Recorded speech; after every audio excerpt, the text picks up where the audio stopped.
Gugurnya 3 prajurit TNI di Lebanon saat menjalankan misi perdamaian memunculkan pertanyaan lebih dalam. Apakah pasukan penjaga perdamaian kini justru berada di tengah pusaran konflik global yang semakin kompleks dan tak terprediksi? Untuk mengupasnya, kami telah bersama pengamat militer Koni Bakri. Terima kasih Bu Koni atas waktunya kepada Jopos TV. Oke, selamat siang. Iya ya, selamat siang. Apa kabar? Ya, Bu Koni, apakah insiden ini menunjukkan bahwa misi perdamaian PBB kini semakin tak relevan di tengah konflik modern yang syarat kepentingan global? Kalau Mbak Rati tanya seperti itu, menurut saya insiden kemarin itu menunjukkan mandat yang lemah ya. Sebenarnya dari UNIFIL-nya, kita bicara UNIFIL-nya dulu ya. Ada mandat yang lemah, tanpa enforcement tools yang atau enforcement tool-nya itu nggak sesuai lagi dengan realitas perang proksi modern. Nah, sebenarnya kalau kita bicara sebelum kita bahas satu-satu ya, menurut saya itu momentum ini tuh ada bagusnya dengan penuh duka cita saya sampaikan kepada keluarga yang ditinggalkan.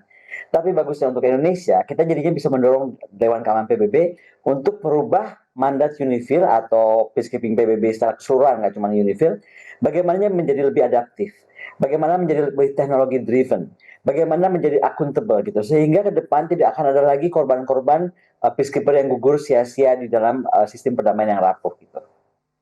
Ya, sejauh mana konflik di Lebanon ini bisa dibaca sebagai bagian dari perang proksi yang melibatkan kekuatan besar dan bagaimana dampaknya terhadap pasukan perdamaian seperti TNI? Gini ya, kalau konflik Lebanon ini menurut aku tuh ini perang-perang praksi tingkat tinggi karena ada Hizbullah yang mendukung Iran, baik senjata, baik pelatihan, baik financing. Sementara di sisi lainnya kita lihat juga nih Israel dengan dukungan dari Amerika. Jadi menurut aku ini bagian dari axis of resistance. Jadi Iran versus aliansi Amerika, Israel Sunni moderat. Artinya apa? Eskalasi ini akan semakin menarik Lebanon ke pusaran lebih besar karena sekali lagi ya nggak bisa kita pisahkan dari serangan terhadap Iran kemarin. Ini tuh ada hubungannya. Nah, dampaknya seperti apa? Pasukan perdamaian itu menjadi collateral damage di dalam perang yang tidak dirancang untuk mereka. Artinya apa? Termasuk 3 prajurit yang gugur ini menurut saya ini adalah menunjukkan kerentanan dari mandat yang lemah. Dan Indonesia sebenarnya harusnya mampu melahirkan smart peacekeeping ke depannya nih supaya resiko-resiko ini bisa mengurangi apapun yang terjadi, dan yang paling penting jangan sampai tentara kita yang muda, yang generasi berikutnya itu nggak mau berangkat, karena itu bagian daripada diplomasi internasional kita ya, peacekeeping mission itu. Nah, jangan sampai hanya karena keselamatan mereka tidak terjamin, kemudian jaminan-jaminan lainnya tidak ada, sehingga mereka enggan berangkat gitu. Ya, barusan Bu Koni menyebut bahwa ini adalah merupakan contoh dari mandat yang lemah. Nah, kemudian apakah gugurnya pasukan perdamaian dapat dikategorikan sebagai pelanggaran hukum internasional atau memang menjadi konsekuensi dari eskalasi konflik?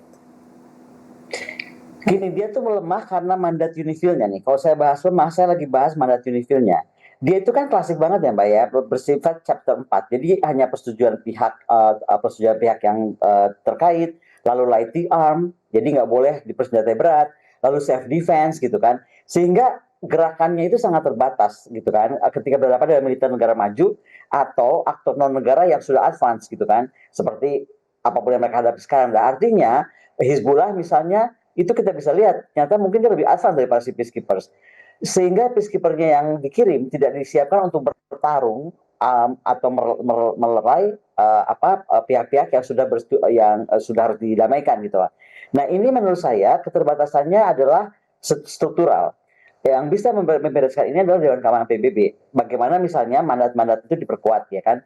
Bagaimana negara kontributor itu juga mungkin harus kita sampaikan bahwa kita agak susah bergerak kalau kita tidak punya hak veto. Nah, kalau kita proyeksikan misalnya saja ya ke 2040, kita perlu apa sih artinya? Kita perlu mandat yang lebih adaptif. Dia misalnya harus punya tiap mandat. Jadi mandat yang bertingkat-tingkat sehingga bisa naik dari chapter 4 ke 5 ke 6 ke 7 yang apapun juga jika eskalasi terjadi dia kemudian punya pasukan reaksi cepat yang boleh diturunkan dan juga punya legal immunity. Karena kalau enggak, saya khawatirnya tadi yang saya sampaikan sebelumnya, kontributor PBB seperti Indonesia itu akan semakin enggan karena Blue Helmet sebagai simbol perdamaian jadinya nggak diproteksi sendiri oleh PBB. PBB-nya kehilangan kemampuan untuk memproteksi Blue Helmetnya. Oke, dalam konteks ini apakah Indonesia hanya menjadi kontributor pasukan tanpa memiliki daya tawar politik yang cukup di level global, Bu Kony? Indonesia itu cukup besar ya Mbak ya, kita tuh sekitar 700 personel kalau nggak salah sebelum insiden terjadi ya. Jadi menurut saya itu cukup besar.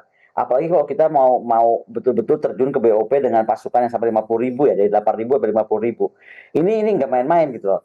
Makanya saya selalu kritik tentang BOP dan inilah contoh yang terjadi di Lebanon. Inilah contoh bagaimana akan terjadi ke tentara kalau kita teruskan dengan konsep tentara BOP kita ya. Dan akan lebih worse karena nggak di bawah PBB.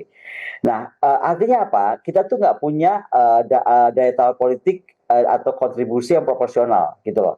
Jadi negara berkembang ini problemnya Mbak, kalau kita kirim tentara itu hanya penyedia tenaga.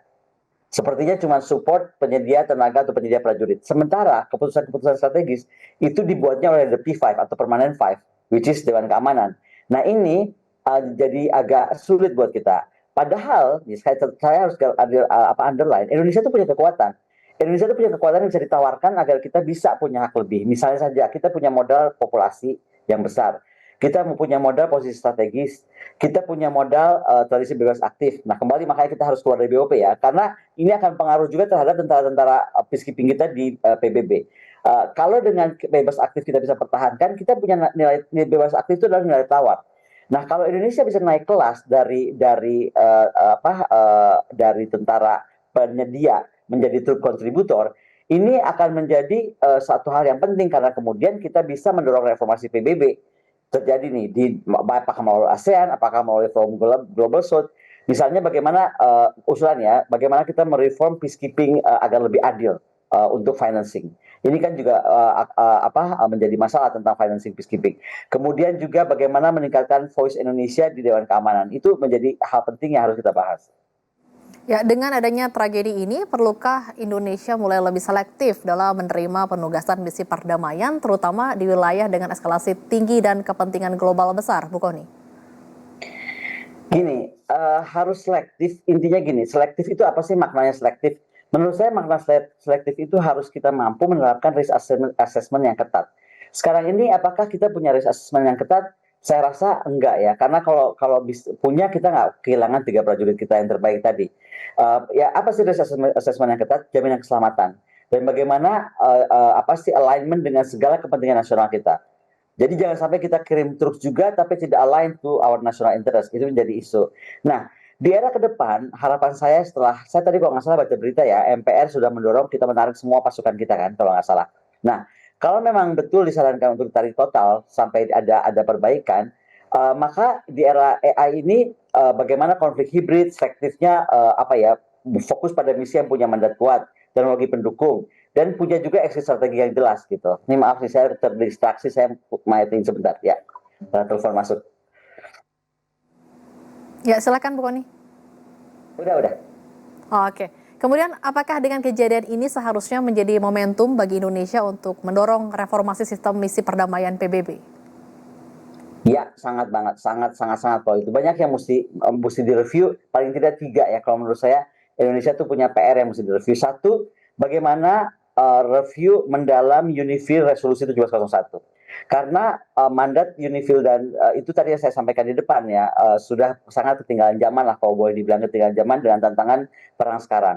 Dan Resolusi 1701-nya. Kedua, mekanisme proteksi harus lebih baik, termasuk investigasi cepat. Contoh nih, siapa sih yang kemarin menyerang itu gitu kan? Karena sekarang ada tarik ulur kan pernyataan itu. Nah, siapa yang mampu membuktikan dengan mekanisme penyelidikan dan proteksi yang tepat? Yang terakhir, bagaimana pembagian lebih adil ya. Di PBB ini kita harus lihat bahwa negara-negara Global South itu harus punya peran lebih besar. Harus punya juga kemampuan yang dibantu untuk punya kemampuan integrasi secara teknologi. Bagaimana juga secara regionalism bisa didorong. Jadi saya membayangkannya di 2040 tadi, peacekeeping forces itu menjadi the new peacekeeping atau the next generation of peacekeeping forces. Jadi lebih adaptif, berbasis data, berbasis AI gitu kan, dengan mandat yang lebih fleksibel. Ya, kemudian dengan gugurnya 3 prajurit TNI di pasukan perdamaian, apa yang bisa kita tuntut, pertanggungjawaban apa yang bisa kita tuntut kepada PBB, Bu Kony? Sampai bisa diselidiki dulu, itu baru bisa tuntut apa gitu. Tapi sementara itu belum bisa dibuktikan atau belum bisa dipastikan, itu agak susah. Makanya kan kemarin sudah mulai didorong nih, banyak negara-negara sahabat sudah mulai bersuara, Cina mulai bersuara, Prancis sudah mulai bersuara gitu kan. Saya nggak tahu nih Indonesia udah bersuara atau belum, yang kita kehilangan prajurit sendiri ya, tapi negara-negara lain sudah banyak yang bersuara, termasuk dari PBB sendiri tentang insiden ini. Artinya kita berharap ini segera akan ketemu juga siapa sebenarnya pelakunya, bagaimana ini bisa terjadi, sehingga kemudian kita bisa melakukan reformasi struktural dengan komposisi yang lebih betul gitu untuk kedepannya kita misalnya tetap akan ada di UNIFIL ataupun di peacekeeping PBB yang lainnya. Terima kasih telah bergabung bersama Jopos TV pengamat militer Koni Bakri.